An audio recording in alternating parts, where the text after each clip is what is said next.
পৰিত্যক্ত ড্ৰামে বিপদ কঢ়িয়াইছে ৰোটাৰ মহাধনশ্ৰীৰ APDCLৰ কাৰ্যালয়ৰ সন্মুখৰ পথৰ পৰিত্যক্ত খালী ড্ৰাম এতিয়া পথচাৰীৰ বাবে হৈ পৰিছে বিপদ ঘণ্টা। বছৰ পূৰ্বে আৰক্ষী প্ৰশাসনৰ তালাচী বহিছিল সেই স্থানত, যাৰ বাবে আৰক্ষীয়ে তাত বহুৱাইছিল খালী ড্ৰামবোৰ। কিন্তু এতিয়া সেই খালী ড্ৰামবোৰ আজি কুপতি এনেদৰে পৰি ৰোৱাত অঞ্চলটোত প্ৰায়ে সংঘটিত হৈছে দুৰ্ঘটনাৰ। তীব্ৰ বেগেৰে অহা গাড়ীয়ে প্ৰায়ে নিয়ন্ত্ৰণ হেৰুৱাই খুন্দা মাৰে পৰিত্যক্ত ড্ৰামত। যোৱাকালি সেই পৰিত্যক্ত ড্ৰামত নিশা খুন্দা মাৰিয়েই আহত হৈছিল এগৰাকী বাইক আৰোহী, যাৰ বাবে বছৰ পূৰ্বে আৰক্ষীয়ে তালাচীৰ সময়ত ব্যৱহাৰ কৰা পৰিত্যক্ত ড্ৰাম কেইটা সেই স্থানৰ পৰা উঠাই লৈ যোৱাৰ আহ্বান স্থানীয় ৰাইজৰ।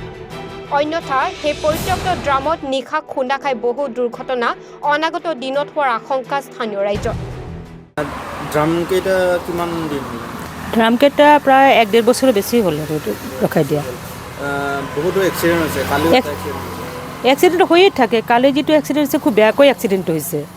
এতিয়া তেওঁ গুৱাহাটীৰ এপলত এডমিট হৈ আছে বোলে, ৰাজহাড়ডাল ভাঙিছে। মানে আগতে চেকিং হৈছিলে নেকি? চেকিং মাজে মাজে বহিছিল, কিন্তু ঠিকে আছে চেকিং বহাটো, কিন্তু ড্ৰামকেইটা যদি চিজিল কৰি থয় মোৰ মনত হয় এক্সিডেণ্টখিনি নহয়।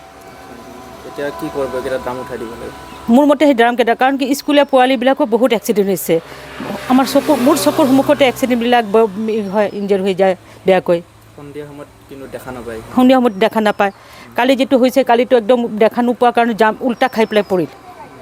ক'ত আছে মানুহজন? এইটো গুৱাহাটী এপলত এডমিট হৈ আছে। মানুহজন গুৱাহাটীৰ এপলত এডমিট হৈছে, ওদালগুৰি বোলে মানুহজন।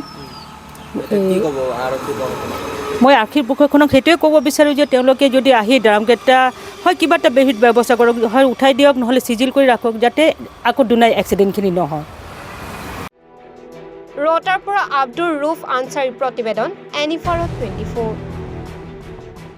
নমস্কাৰ, মই অজয় ফুকন আৰু এইখিনিতে সমূহ এনি ভাৰত চেনেলটোৰ যিসকল কৰ্মকৰ্তা আছে সকলোৰে মোৰ ফালৰ পৰা শুভেচ্ছা জ্ঞাপন কৰিছোঁ। অসমৰ আচলতে সংবাদ জগতত নতুনকৈ আচলতে এটি আত্মপ্ৰকাশ ঘটিছে আমাৰ নিউজ চেনেল এনি ভাৰত, আৰু এনি ভাৰতৰ এটা খুব ধুনীয়া এটা অনুষ্ঠান হ'বলৈ গৈ আছে।